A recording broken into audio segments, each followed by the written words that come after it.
पूज्य स्तुति जी के श्रीमुख से भक्ति कथाओं और भजनों का आनंद उठाते रहने के लिए चैनल को सब्सक्राइब करें और दबाइए बेल आइकन को, जिससे हमारी वीडियो आप तक पहुंचे सबसे पहले।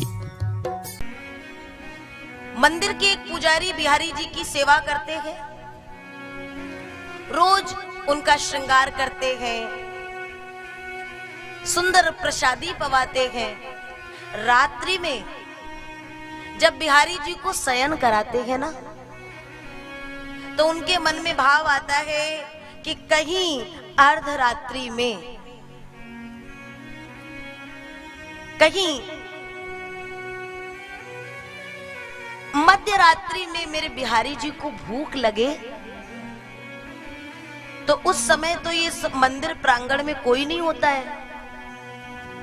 बहुत भाव से सुनिएगा। तो पुजारी जी को लगा उस समय मंदिर प्रांगण में कोई नहीं होता है, अब मेरा बिहारी उठेगा, भूख लगेगी तो किससे कहेगा, उस समय मैं भी तो नहीं होऊंगा। तो हर रात्रि में वो पुजारी जी बिहारी जी के बिस्तर पे 4 लड्डू रख दे। बढ़िया सुंदर सुंदर 4 लड्डू, उनका नियम बन गया।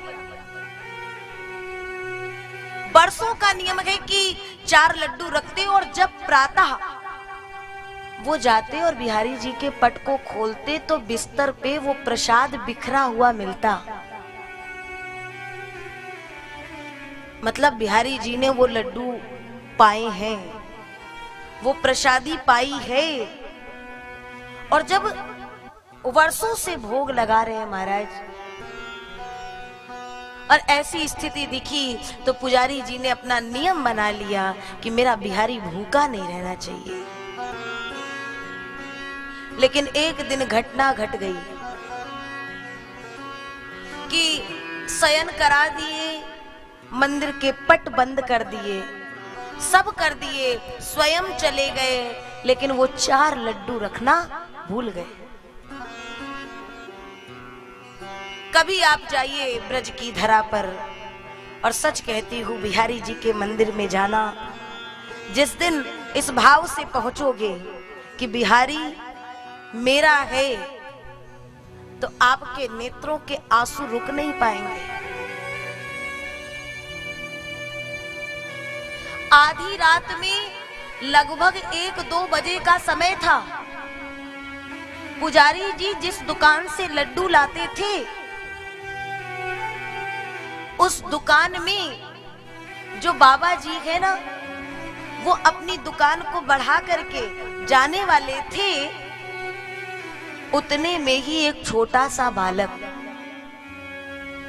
दौड़ करके आया और वो बाबा जी से कहता है, मुझे लड्डू चाहिए।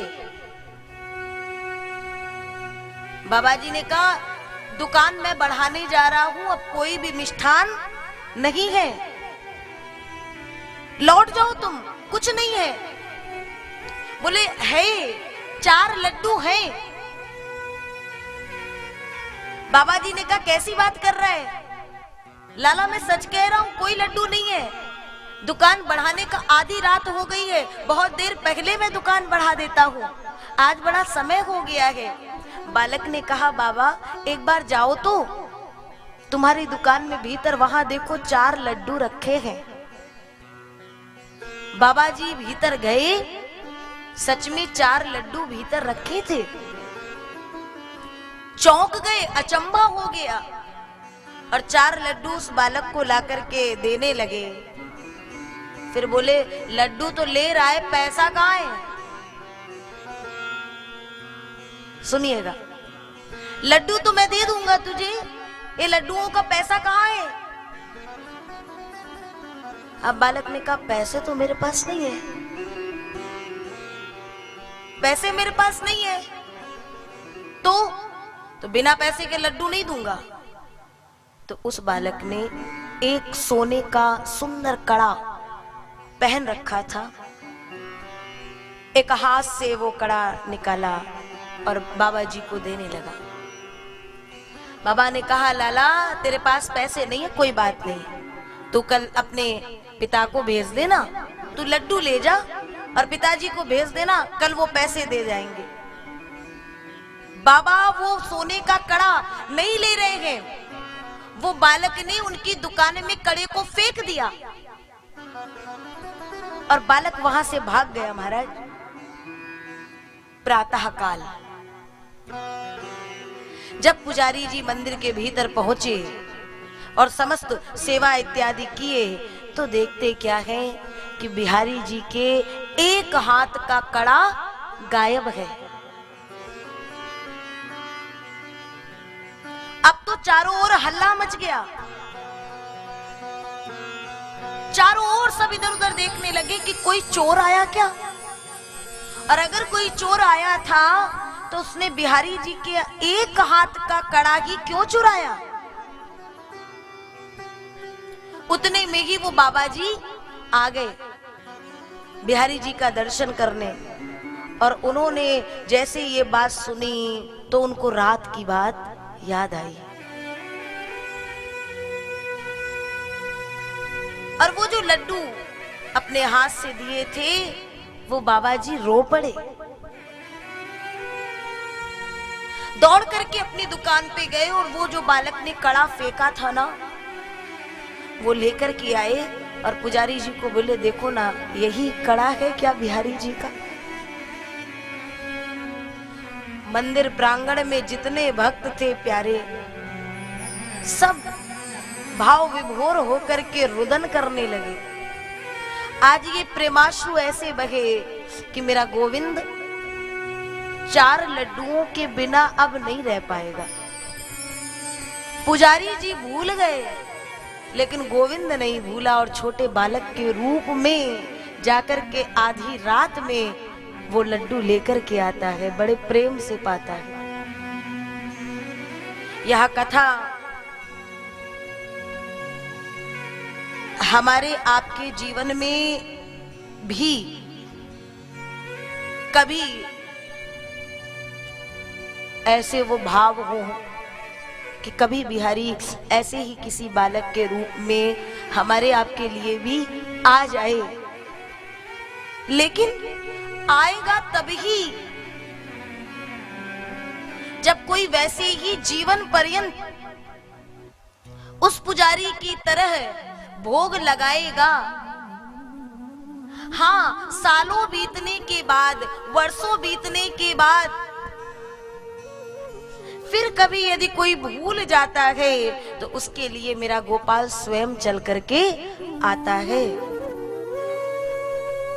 लेकिन एक दिन के भोग लगाने से, एक दिन के भजन करने से और दूसरे दिन भूल जाओ तो भगवान इतना भी सस्ता नहीं है कि हम एक दिन भजन करें और साल के, वर्ष के 365 दिनों में बाकी के दिन दुनिया को दें, इस जगत को दें, इस संसार को दें, और एक दिन गोविंद को भज करके और फिर ये विचार करें कि बाकी के 364 दिन हे भगवान तुम मेरी रक्षा करना, बाकी के 364 दिन तुम मेरे सारे काम बनाना। क्या भगवान इतना सस्ता हो गया? आज 3 दिन से आप ये कथा सुन रहे हैं। आज चौथे दिन, चतुर्थ दिवस में कृष्ण जन्म होने जा रहा है। मैं केवल एक ही बात कहना चाहूंगी, इस कथा के 4 दिन के बाद ये अभी 3 दिन जो बचे हैं, ये 7 दिन ही नहीं, 7 दिन बड़ी भक्ति हमारे हृदय में हिलोरे उठाती है। लेकिन प्यारे, अगर गोविंद को वैसे ही अपने जीवन में बुलाना चाहते हैं हम आप, तो हमारे जीवन का पल पल, हमारे जीवन का क्षण क्षण श्री गोविंद को हमें देना होगा। तब कोई एक किसी ना किसी रूप में भगवान आएंगे। तभी तो भक्त ने वो 4 पंक्तियां कही, मांगी थी एक कली,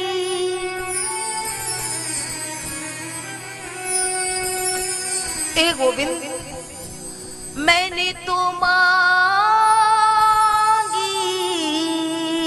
थी एक कली, पर तूने उतार कर हार दे दिया। मांगी थी एक कली, मैंने तो एक कली मांगी थी पर तूने उतार कर हार दे दिया।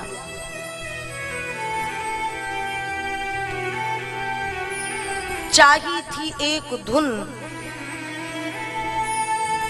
भगवान तुझे रिझाने के लिए, हमने कोई एक राग मांगी थी, कोई एक धुन मांगी थी कि कोई एक धुन दे देना जो बड़े प्रेम से मैं गा गा कर करके तुमको रिझाऊं, तुमको मनाऊं। लेकिन चाही थी एक धुन पर तूने तो पूरा सितार दे दिया।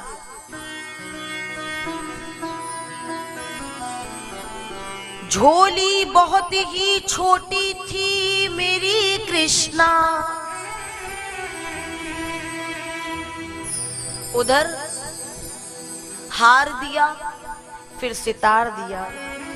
हमारी झोली थोड़ी छोटी थी गोविंद, झोली बहुत ही छोटी थी कृष्णा, तुमने तो हंसकर सारा संसार दे दिया।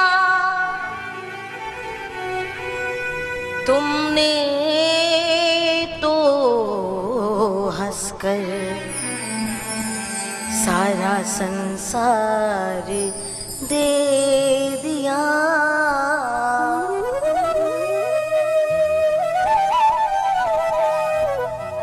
एक कली मांगी तो हार दिया, एक धुन मांगी तो सितार दिया।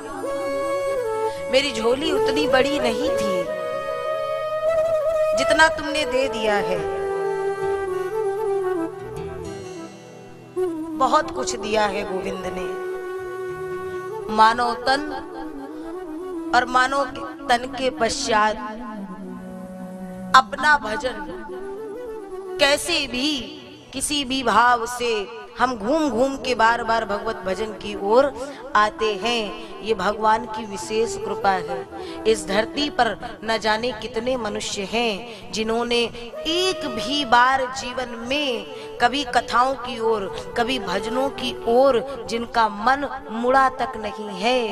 और आज हम और आप श्रीमद् भागवत कथा के प्रांगण में जो बैठे हैं ना, इस कथा की छत्र छाया में ये भगवान की विशेष कृपा है हमारे ऊपर।